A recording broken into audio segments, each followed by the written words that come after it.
एका 5 वर्षाच्या लहान बाळाला वडिलांनी सांगितलं, बाळा मी तुला मासे पकडून देतो, तू काठावरती टोपलीमध्ये भरून ठेव.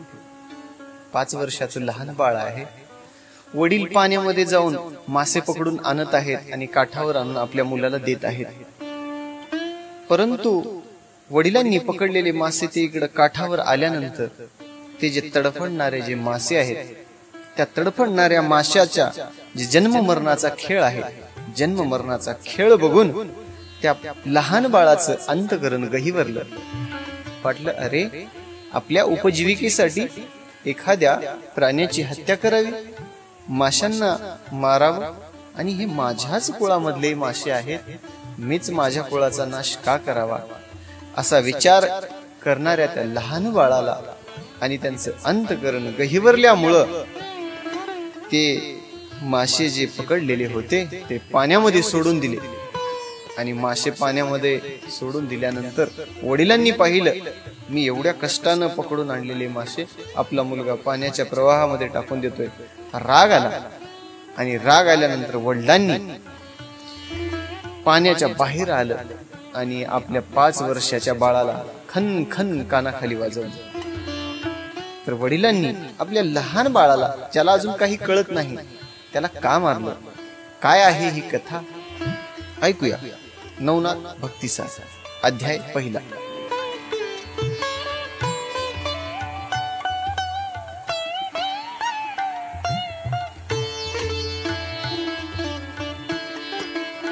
नवनाथ भक्तिसाराचा पहिल्या अध्यायामध्ये संपूर्ण अवताराच्या भगवंताच्या लीलेच्या कथा आहे. द्वापार युगाचा संपलं होतं द्वापार युग, आणि द्वापार युग संपल्यानंतर कलियुगाला प्रारंभ झाला होता. भगवान श्रीकृष्ण द्वारकेमध्ये बसलेले असताना, कलियुगामध्ये आता तर भक्तीचं महिमान वाढवायचं, कलियुगामध्ये सगळे संप्रदाय स्थापन करायचे, काय करावं या विचाराने भगवान श्रीकृष्ण एकांत ठिकाणी बसले होते. भगवंताच्या मनामध्ये विचार आल्यानंतर कलियुगामध्ये भक्ती संप्रदाय वाढवण्यासाठी, चरित्र वाढवण्यासाठी भगवंतांनी जे त्यांची प्रिय मंडळी होती सगळ्यांना आमंत्रण पाठवली. भगवंतांनी आपले जे प्राणप्रिय जे आहेत यादव मंडळींना सुद्धा आमंत्रण पाठवली. थोर जे नवनारायण आहेत त्यांना आमंत्रण पाठवली. सगळ्यांना आमंत्रण पाठवल्यानंतर एक दिवस ठरला, त्या दिवशी सगळ्यांनी एकत्र येण्याचं ठरलं आणि भगवंतांनी मोठ्या सभेचं आयोजन केलं. सभा भरली आणि सभेमध्ये जेवढे आमंत्रक आणि निमंत्रक होते सगळेच्या सगळे आले. सगळ्यांना आल्यानंतर सभा भरली होती. भगवंत सुवर्ण सिंहासनावर बसलेले होते, विराजमान. प्रत्यक्षात थोर विराट सभा आहे आणि सगळे जे प्राणप्रिय मंडळी होती ते सभोवताली बसलेले आहेत. त्यांची चर्चा सुरू होती. तितक्यात नवनारायण त्या ठिकाणी आलं. त्यांनाही भगवंतांनी आमंत्रण पाठवली होती. नवनारायण आल्याबरोबर भगवंतांनी त्वरित आपलं जे सुवर्ण सिंहासन होतं, सुवर्ण सिंहासन सोडलं. बघा, जी भक्ती आहे, जी संप्रदाय आहे, भक्ती संप्रदाय आपला, भगवंत स्वतः जरी असले, काय शिकायचे आपल्याला ग्रंथामधून, स्वतः भगवंत जरी असले तर अतिथीचा सत्कार करण्यासाठी भगवंत पुढे धावले. स्वतः आपल्या दारावरती आलेला अतिथी आहे, त्यांचा पाहुणचार करणं, त्यांचा सत्कार करणं हे पहिलं कर्तव्य आपलं आहे. भगवंतांनी कवी नारायण सगळे जे नवनारायण आहेत आल्यानंतर आपलं सुवर्ण सिंहासन सोडून त्यांच्या सत्कारासाठी गेले. त्यांचं चांगल्या प्रकारे आदरातिथ्य केलं आणि त्यांचं आदरातिथ्य करून त्यांना कनकासनावर बसवलं. भगवंतांनी नवनारायणाला, ते नवनारायण आल्यानंतर त्या सभेमध्ये गांभीर्य निर्माण झालं.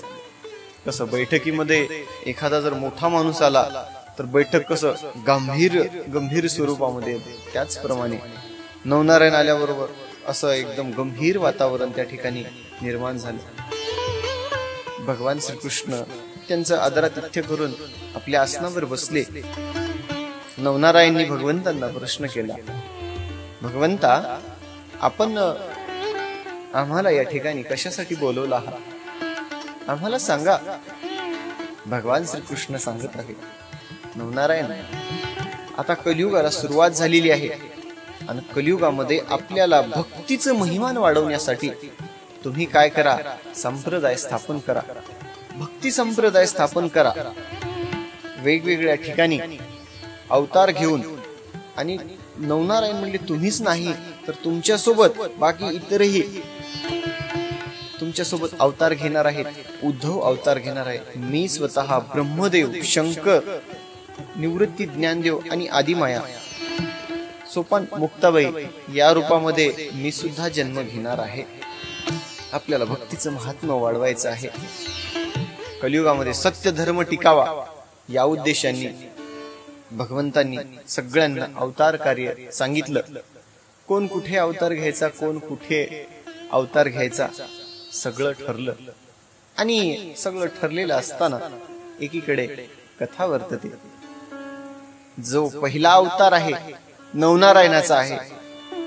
नवनारायणाच्या पहिल्या अवतारामध्ये कविनारायणाला भगवंतांनी सांगितलं, कविनारायणा, तुम्ही मच्छिंद्रनाथाचा जन्म घ्यायचे म्हणले. आणि त्या अवताराची कथा कशी आहे ऐका. या ठिकाणी उपरीचर वसू आकाशामधून गगनमार्गे जात असताना उर्वशीला पाहून त्यांचं वीर्य गळालं. आणि जे वसुवीर्य आहे ते खाली दोन भागामध्ये त्याचं विभाजन झालं. एक भाग पर्णद्रोणामध्ये पडला आणि एक भाग पाण्यामध्ये पडला. पाण्यामध्ये पडलेला भाग माशीने गिळला. आणि तो भाग माशीने गिळल्यानंतर भगवंतांनी सांगितलं, कविनारायणा, माशीच्या पोटामध्ये ते वीर्य अजून जशास तसं आहे म्हणले. त्याच्यामध्ये तुम्ही संचार करा आणि त्याच्यामध्ये तुम्ही संचार करून अवतार घ्या. भगवंतांनी कविनारायणांना सांगितलं. आता त्या वीर्यामध्ये, जे माशीच्या पोटामध्ये वीर्य होतं, त्याच्यामध्ये कविनारायणांनी संचार केला. तोच इकडं दुसरी एक कथा वर्तते. थोडस दुसऱ्या कथेमध्ये येऊया. भगवान शंकर एकांत ठिकाणी कैलासावर ध्यानमग्न अवस्थेमध्ये शांत तपश्चर्येमध्ये बसलेले होते. महादेवांनी डोळे उघडले आणि डोळे उघडून आता कैलासामध्ये वातावरण कसं, सगळीकडे असं सुंदर झाडे, फळे, फुले, सगळं असा बहरलेला, पक्ष्यांचा चिवचिवाट, आणि इकडून सूर्योदय होत होता. महादेवांनी ध्यानातून बाहेर आले. बाहेर आल्यानंतर भगवान शंकरांनी आजूबाजूला बघितलं. सर्व गण या ठिकाणी थांबलेले होते. सगळे गण, सगळ्यांना ज्यांची त्यांची कामं सांगितली, सगळे जण जिकडे तिकडे गेले. आणि भगवंतांनी पाहिलं की पार्वती माता एका ठिकाणी थांबलेली आहे. आणि महादेवाला आज दिसले की पार्वती माता आज थोडस रागामध्येच आहे. महादेवाला जाणवलं की भगवान शंकर आहेत, ते त्यांना काय कळणार नाही, त्यांच्यापासून काय लपून राहणार आहे. सगळे गण गेल्यानंतर भगवान शंकरांनी पार्वती माता रागात आहे हे भगवान शंकरांनी पाहिल्यानंतर आता म्हणले, आपण अपर्णेचा रुसवा काढावा. आता भगवान शंकर पार्वती मातेचा रुसवा कसा काढतात. आता रागामध्ये आहे म्हणले. महादेव जवळ गेले, पार्वती मातेच्या डोक्यावरून हात फिरवला आणि डोक्यावरून हात फिरवून भगवान शंकर म्हणतात, अपर्णे, उगाच विचार करतेस, उगाच कशाची काळजी करतेस. आणि मग पार्वती मातेनं महादेवाला सांगितलं, देवा म्हणले, मी बऱ्याच दिवसापासून तुम्हाला एक प्रश्न विचारेन म्हणते, परंतु काही ना काही कारणानिमित्त ते विचारणंच होत नाही. आणि देवा, मला आज त्या प्रश्नाचं उत्तर पाहिजे म्हणजे पाहिजे. महादेवांनी सांगितलं, विचार म्हणले. अपरणे, काय तुझ्या मनामध्ये प्रश्न आहे, काय तुझा हेतू आहे मला सांग, त्याचं मी निरसन करतो. पार्वती मातेने सांगितलं, भगवंता तुम्ही अखंड जो नाम जप करता, अखंड नाम जप, तो कुठला मंत्र आहे आणि काय त्या मंत्राचं महात्म्य आहे, काय कथा आहे, ती मला आज कथा तुम्ही सांगितली पाहिजे. आणि आज हो म्हणले, माझ्याकडे काहीच कारण चालणार नाही. आज तुम्हाला सांगावंच लागेल कोणता मंत्र आहे आणि ती काय कथा आहे जिचा तुम्ही अखंड नाम जप करत असता. भगवान शंकरांनी सांगितलं, पार्वती, जोपर्यंत माणसाला एखाद्या गोष्टीची गोडी लागत नाही किंवा गरज वाटत नाही, तोपर्यंत त्या गोष्टी देऊन त्याला त्या गोष्टीची किंमत राहणार नाही. आज तुझ्या मनामध्ये ती भूक निर्माण झाली, मी तुला 100% कथा सांगतो. भगवान शंकरांनी मातेला सांगितलं, तुला कथा सांगतो, परंतु ते एकांत ठिकाणी कथा तुला सांगावी लागेल. ते पशु पक्षी प्राण्यांनी कोणीही नाही ऐकली पाहिजे कथा. या ठिकाणी भगवंतांनी मातेला सांगितल्यानंतर नंदीला बोलून घेतलं आणि नंदीला बोलून घेऊन दोघही नंदीवरती विराजमान होऊन एकांत वन पाहण्यासाठी निघाले. कुठं आहे म्हणले, इकडे एकांत वन. आता बघावं, फिरत फिरत फिरत गेले. यमुना नदी होती. यमुनेचं पात्र दिसलं. आजूबाजूला काही प्राणी त्या ठिकाणी दिसलेले नाहीत आणि पशु पक्षी, एकदम शांत असं वातावरण होतं. यमुनेच्या तीरावर त्यांना एक जागा दिसली. भगवंतांनी सांगितलं, उमे म्हणले, या ठिकाणी कथा सांगण्यासारखं तुला वातावरण आहे. पार्वती मातेंनी होकार दिला. नंदीला इकडं अलीकडच थांबवलं आणि तो जो मंत्र आहे त्या मंत्राचा उपदेश भगवान शंकर देण्यासाठी दोघही त्या ठिकाणी येऊन बसले. आणि महादेव पार्वती मातेला संपूर्ण मंत्र सांगितले. जी काही कथा आहे ती कथा सांगितली. आणि कथा सांगितल्यानंतर पार्वती मातेला विचारलं. पार्वती म्हणले, मी आता तुला जी मंत्र सांगितलो, जी कथा सांगितलो, त्या कथेचं सार काय मला सांग. पार्वती माता महादेवाला काही बोलते नाही बोलते, तेवढ्यात पाण्यातून आवाज आला की पृथ्वी तलावर दिसणाऱ्या जेवढ्या जेवढ्या चल अचल वस्तू आहेत, डोळ्यांना दिसणाऱ्या जेवढ्या जेवढ्या वस्तू आहेत, त्या सगळ्या बदलणाऱ्या आहेत. डोळ्याला दिसणारं जे आहे ते सगळं काही नश्वर आहे. आणि म्हणले, मी आणि माझा हा भाव निरसन केल्यानंतर त्या ठिकाणी काहीच उरत नाही. एकटा उरतो तो भगवंत.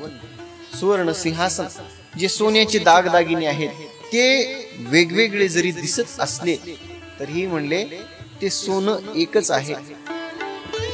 हे शब्द पाण्यामधून आले. पार्वती मातेंनी बघितले, इकडे इकडं. म्हणजे आवाज हा कुठून येतोय. थोड्या काळासाठी माता चकित. महादेवांनी इशारा केला, थांब म्हणले पार्वती. आणि महादेवांनी डोळे झाकले आणि ध्यान करून पाहिलं असता महादेवांना लक्षात आलं की म्हणले कवी नारायणांनी मत्स्याच्या उदरामध्ये, त्या माशीच्या वीर्यामध्ये संचार केलेला आहे. महादेवांना लक्षात आलं आणि मग महादेवांनी कवी नारायणांना सांगितलं. कवी नारायणांनी माशाच्या उदरामध्ये प्रवेश केलेला होता आणि महादेवांनी सांगितलं कवी नारायणाला, नारायणा तुम्ही आहात, तुम्ही कथा ऐकली, वा वा वा, छान झालं. म्हणले पुढे तुम्हाला मी बद्रिक आश्रमामध्ये तुम्हाला मी भेट देतो आणि आपली भेट त्या ठिकाणी होईल. कवी नारायणाला सांगितलं. आणि मग तिथून पुढे आता कथा, आता मूळ कथेकडे वळूया. ज्यावेळी कवी नारायणामध्ये माशीच्या पोटामध्ये असणाऱ्या वीर्यामध्ये संचार केला, कवी नारायणांनी संचार केल्यानंतर ज्यावेळी जीव गर्भामध्ये प्रवेश करतो, गर्भवाढीला लागतो आणि दिवसेंदिवस गर्भ वाढीस लागला. 9 महिने पूर्ण झाले. 9 महिने पूर्ण झाल्यानंतर माशीनं, तो गर्भ आहे, तो माशी गर्भिणी होऊन त्याच्यामधून जे अंडज होतं ते माशीनं सोडून दिलं. सोडून दिल्यानंतर तो जो गर्भ होता अंड्यामध्ये तो नदीच्या कडेला येऊन त्या ठिकाणी पडला. 9 महिने पूर्ण झाल्यानंतर गर्भ इकडे येऊन पडल्यानंतर आता कथा काय होते लक्ष द्या. कवी नारायणाचा पहिला अवतार आहे आणि ते अंड या नदीच्या तीरावरती पडलेलं असताना कामिक नावाचा एक कोळी आहे. दररोज नदी तीरावर यायचं, मासे पकडायचं, आपली उपजीविका भागवायची, हा त्याचा व्यवसायच होता. आपलं उदरभरण करण्यासाठी कामिकाचा दररोजचा हा उपक्रम होता. आणि एके दिवशी कामिक सहजच माशी पकडण्यासाठी त्या ठिकाणी नदीच्या तीरावर आला. तोपर्यंत इकडं काय झालं, ते जे अंड कडला नदीच्या तीरावरती पडलेलं होतं त्या ठिकाणी म्हणले जे बकपक्षी आहेत बगळ्यांना वाटलं, म्हणले खाण्यासाठी काहीतरी म्हणले काहीतरी खाद्य आहे म्हणून सगळे पक्षी एकत्र आले आणि त्या अंड्यावरती असं टोची मारू लागले. अंड्यावर टोची मारल्यानंतर कठोर घाव पक्ष्यांची झाल्यानंतर अंड फुटलं आणि 2 भागामध्ये त्या अंड्याचं विभाजन झालं. विभाजन झाल्यानंतर पक्षी बघतात तर काय, मधून बाळ अर्कतनु, बाळ रडू लागलं, जोर जोरानं बाळ रडू लागलं. आणि बाळ रडाल्यानंतर त्या आवाजाला पक्षी घाबरले सगळे आणि तिथून उडून गेले. कामिक मासे पकडण्यासाठी आला होता आणि बाळाच्या रडण्याचा आवाज कामिकाच्या कानावर आला. बाळ रडते, इकडं तिकडं कामिकांनी बघितलं, काही दिसायला तयार नाही. उत्तर दिशेकडून बाळाच्या रडण्याचा आवाज येतोय. कामिकांनी लक्षपूर्वक ऐकलं आणि जवळ येऊन बघितलं तर अंड्याच्या 2 भागामध्ये बाळ दिसत होतं. मनामध्ये प्रश्न चिन्ह निर्माण झाले, हे बाळ इथं कसं काय, कुणाचं बाळ असेल, कोण इथं टाकून गेलं असेल, कोण असतील याचे आई वडील, बाळाला इथं ठेवावं का घेऊन जावं. इथं जर बाळाला ठेवलं, कुण्या पक्षांनी कुण्या प्राण्यांनी जर हल्ला केला बाळावर तर बाळाच्या जीवाला या ठिकाणी धोका आहे. कामिकाला नवल वाटलं आणि नवल वाटल्यामुळे मनामध्ये अंतःकरणामध्ये दया उमजली. मनामध्ये प्रश्न सुरू होते तोपर्यंतच आकाशामधून आकाशवाणी झाली. कामिका हा कवी नारायणाचा अवतार आहे आणि माशाच्या पोटामधून जन्म घेऊन हा मचिंद्र नावाने जगामध्ये मिरवून थोर प्रख्याती करेल आणि तुझं अहोभाग्य उजडलेलं आहे. तू या बाळाला घरी घेऊन जा आणि या बाळाचं संगोपन कर, पालन पोषण कर. तुझं भाग्य आज या ठिकाणी फळाला आलेलं आहे.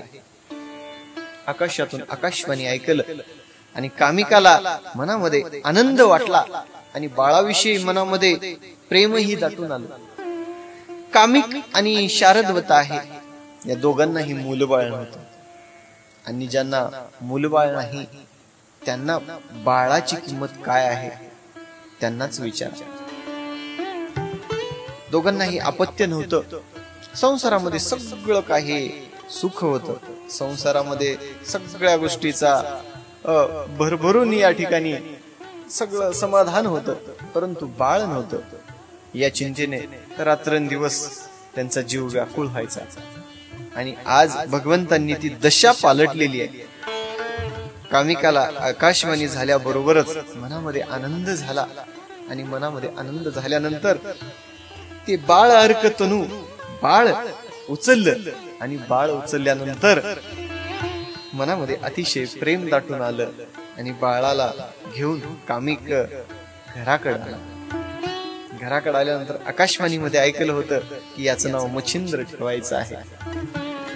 कामिकाने ती सगळी जी झालेली लीला आहे, आपली जी पत्नी आहे शारदवता, शारदवतेला घरी येऊन सांगितलं. शारदवता अगं कामिनी ये म्हणले, आज या ठिकाणी थोर दिवस उजडलेला आहे.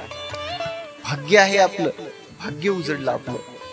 आपल्याला भगवंतांनी साक्षात भगवंताचाच अवतार आपल्या घरी भगवंतांनी पाठवून दिलेला आहे. शारदवता जवळ आली आणि बघते तर काय, मालकाच्या हातामध्ये बाळ दिसते. कुणाचं असावं बाळ हे, आणि यांनी कुणाचं बाळ घेऊन आले हे विचार चालू असतानाच झालेला संपूर्ण जे वृत्तांत आहे कामिकानं आपल्या पत्नीला शारदवतेला सांगितलं. शारदवतेला सांगितल्यानंतर इतका आनंद झाला, म्हणजे माय बरं झालं, मला बाळ नव्हतं आणि प्रत्यक्षात भगवंतांनी माझी जी इच्छा होती, माझी जी मनोकामना होती ती पूर्ण केली.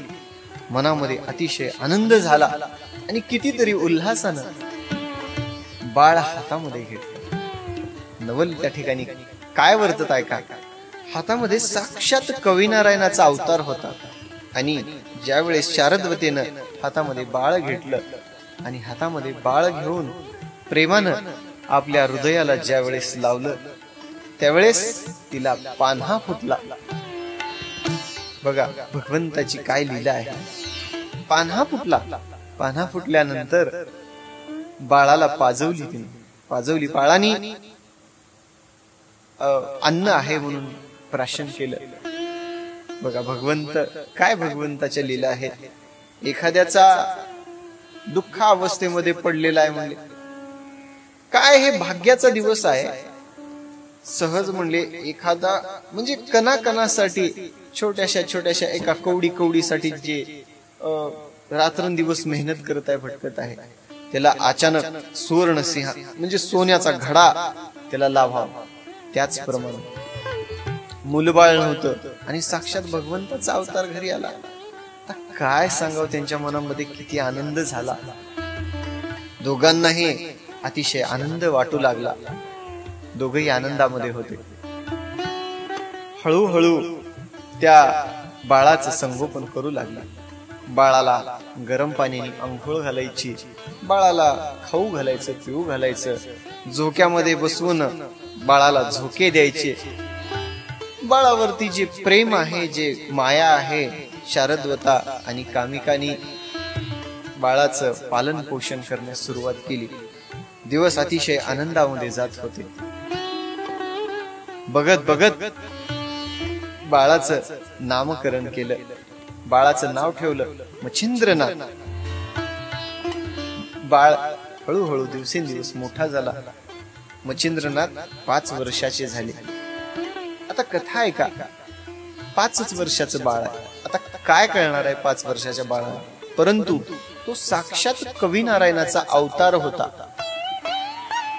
कथा काय वर्तते आहे का. एके दिवशी कामिक मासेमारीला निघाला.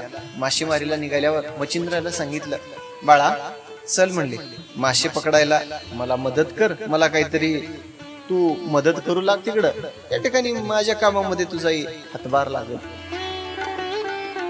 आणि आपल्या छोट्याशा बाळाला घेऊन कामिक मासेमारी करण्यासाठी गेला. नदीच्या तीरावरती आले. नदीच्या पत्रामध्ये कामिक मध्ये गेला. मासे पकडून आणायचा आणि इकडं नदीच्या तीरावर येऊन माशाचा ढीग लावायचा. पात्रामध्ये जायचे, अजून मासे घेऊन यायचा, इकडं कडला ढीग लावायचा. आणि मच्छिंद्राला सांगितलं, ए बाळा म्हणले काय बघलायस म्हणले, ती भर मासे टोपल्यात भर म्हणले मासे. आणि चिमुकल्या बाळाचं हृदय त्या माशाचा जो जन्म मरणाचा खेळ आहे तो खेळ पाहून चिमुकल्या बाळाचं, बाळ मच्छिंद्राचं हृदय गहिवरलं. मच्छिंद्राचा जन्म सुद्धा माशाच्याच पोटामधून झालेला होता. माशीच्या पोटामध्ये वाढलेलाच तो गर्भ होता. आणि मच्छिंद्राने माशाकडे बघितलं. मासे पाण्या वाचून तडफड तडफड तडफड करून आपला प्राण सोडून देत होते. विचार येऊ लागले, म्हणले काय हे संसार आहे, काय हे माया आहे. आपल्या सुखासाठी एखाद्या प्राण्याची हत्या करावी, एखाद्या प्राण्याला खावं, आपल्याला आनंद द्यावा म्हणून, आपल्याला आनंद मिळावा म्हणून. छोटस हृदय विचार करत आहे. आणि म्हणले आपल्या कुळाचा आपल्या हातानं नाश करला म्हणले. जन्मेजयाचे ज्यावेळेस सर्पसत्र चालू होतं त्यावेळेस आस्तिक ऋषींनी आपल्या कुळाला वाचवलं होतं. जी तक्षकात्मजा होती. तक्षकात्मजाला तिच्या पोटामध्ये ब्रह्मवीर्य आहे कळाल्यानंतर तिला एका वडाच्या ढोलीमध्ये लपवलं आणि काही कालांतरानं ती सर्पिणी 9 मास पूर्ण झाल्यानंतर ते अंडयुक्त त्या ठिकाणी ढोलीतच सोडून गेली. पुढे वटसिद्ध नागनाथ झाले. तीही कथा पुढे आपल्या नवनाथ भक्तिसारामध्ये येणार आहे. परंतु म्हणले त्या ठिकाणी जन्मेजयाच्या सर्पसत्रामध्ये आस्तिक ऋषींनी आपल्या कुळाला वाचवलं होतं. तसं म्हणले आपणही आपल्या कुळाला वाचा. आणि ते तडफडणारे मासे बघून मच्छिंद्रनाथांनी मासे सगळेच्या सगळे मासे प्रवाहामध्ये नदीच्या सोडून दिलं. का म्हणले? आणि मच्छिंद्रनाथांनी सगळेच्या सगळे मासे पाण्याच्या प्रवाहामध्ये सोडून दिले.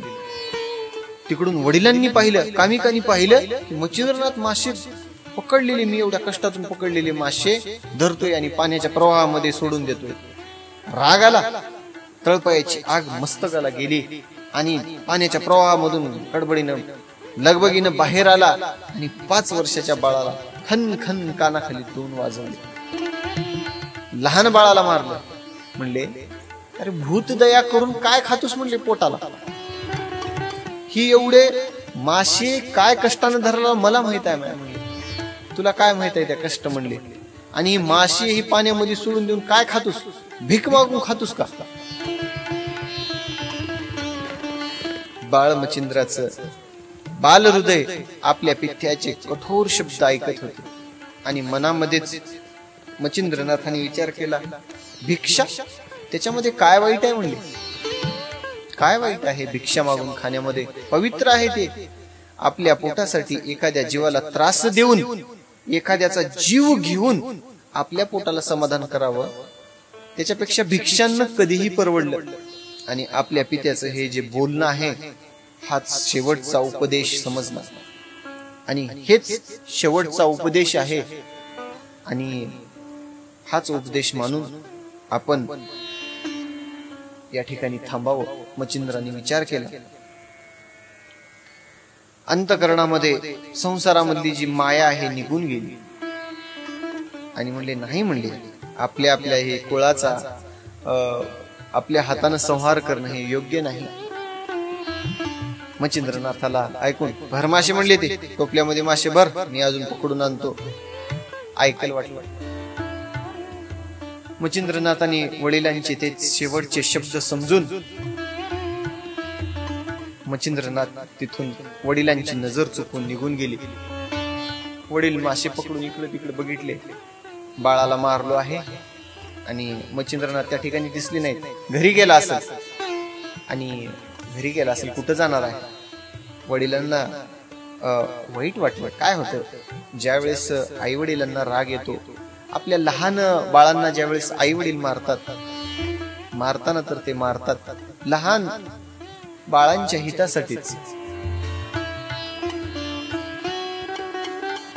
लेकुराचे हित म्हणजे लेकराच्या हितामध्येच आपल्या आई वडिलांना त्यांच्याच सुखासाठी, त्यांच्याच हितासाठी जे काही रात्रंदिवस तळमळ आहे, काबाड कष्ट आहे, त्यांच्यासाठीच करतात. लेकुराचे हित वाहे माऊलीचे चित्त. कामिक मासे पकडून घरी आला. घरी बघितलं तर मच्छिंद्रनाथ हाक मारली, मच्छिंद्रा मच्छिंद्रा. मच्छिंद्रनाथ दिसले नाही. आपल्या पत्नीला विचारलं, शारदा शारदे मच्छिंद्र दिसला का ग कुठं? नाही हो म्हणली, तुमच्याकडं तुमच्या सोबतच गेला होता की सकाळी, घरी आला नाही. आणि मग वाटलं आपण बाळाला उगच मारलं, बाळ कुठं गेला असावं आपलं. दोघही आई वडील. आता ज्या मुलाला लहानपणापासून त्याचं पालन पोषण केलं, स्वतःच दूध पाजवून ज्या बाळाला मोठं केलं, ते बाळ नाही, घर सोडून निघून गेलं. काय अवस्था झाली असेल त्या आई वडिलांची, विचार करा. सगळीकडे घरामध्ये, गावामध्ये, इतरच्या आजूबाजूच्या गावामध्ये शोधू लागले, मच्छिंद्रा मच्छिंद्रा मच्छिंद्रा. परंतु मच्छिंद्रनाथ कुठेच सापडले नाहीत. मनामध्ये अतिशय दुःख गहिवरलं. अतिशय वाईट वाटलं. मी माझ्या बाळाला उगच्या उगच मारलं. का मारलं मी माझ्या बाळाला? मनामध्ये पश्चाताप होऊ लागला आणि बाळाला माझ्या मारण्याचा राग आला आणि बाळ घर सोडून गेलं. वडिलांना वाईट वाटू लागलं. इकडं मच्छिंद्रनाथांनी सगळ्या आई वडिलांचा, सगळ्या संसाराचा सगळा त्याग करून उत्तर दिशेकडे निघाले मच्छिंद्रनाथ. 5 वर्षाच्या लहान बाळाला कळणार किती आहे, परंतु तो प्रत्यक्षात कवी नारायणाचा अवतार असल्यामुळं ही जी चेतना आहे मनामध्ये निर्माण झाली आणि जो पित्याचे जे शेवटचे शब्द होते तोच उपदेश मानून भक्तीच्या मार्गावर, योग मार्गावर मच्छिंद्रनाथ निघाले. वनामध्ये फिरत फिरत फिरत इकडं बद्रिक आश्रमामध्ये मच्छिंद्रनाथ आले आणि बद्रिक आश्रमामध्ये अतिशय कठोर तपश्चर्या सुरू केली. कठोर तपश्चर्येमध्ये वायू आहे ऊर्ध्व वायू केला आणि आकाशाकडे तोंड करून जे आपली जी वाणी आहे भगवंताला तन मन सगळं अर्पण करून भगवंताच्या नामामध्ये योग मार्गाला मच्छिंद्रनाथांनी सुरुवात केली. 12 वर्ष कठोर तपश्चर्या केली. ना अन्नाचा कण खाला, ना पाण्याचा एक थेंब पिला. 12 वर्ष तपश्चर्या सुरू आहे. या तपश्चर्याच्या काळामध्ये अंगावरचं जे सगळं जे मांस होतं, सगळं मांस असं अस्थीला लागलं होतं, हाडाला लागलं होतं. कठोर तपश्चर्येमध्ये मच्छिंद्रनाथाचा कठोर योग. भक्ती मार्ग वाटतो तेवढा सोपा नाही. योग मार्गही वाटतो तितका सोपा नाही. 12 वर्ष मच्छिंद्रनाथांनी तपश्चर्या केली बद्रिक आश्रमामध्ये. आणि आता मच्छिंद्रनाथाची ही अवस्था झाली. अंगावरच्या शिरा सगळ्या वर आल्या. जे डोळे होते डोळ्याच्या खोपण्या झाल्या. आता 12 वर्ष एवढं कठोर आणि देह असा एकदम हडकुळा देह झाला. या ठिकाणी अत्रिनंदन दत्तात्रय बद्रिक आश्रमामध्ये फिरत असताना भगवान शंकराचं एक मंदिर होतं. भगवान शंकराच्या मंदिराजवळ अत्रिनंदन दत्तात्रय त्या ठिकाणी आले आणि शिवालयामध्ये जाऊन महादेवाची स्तुती आरंभ केली. महादेवाची स्तुती सुरू केली आणि स्तुतीनंतर भगवान शंकर त्या ठिकाणी प्रगट झाले. भगवान शंकर प्रगट झाल्यानंतर दोघांचं जे योगक्षेम आहे, दोघांनी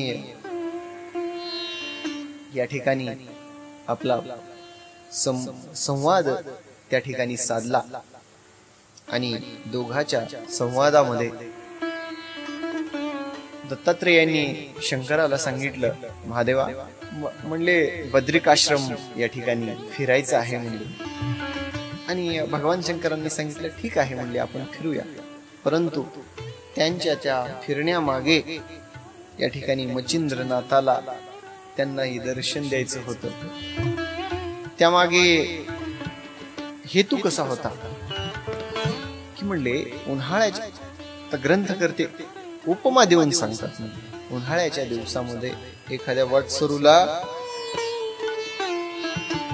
त्याचे पाय पोळत असताना, जमिनीवर जात असताना त्याचे पाय पोळाले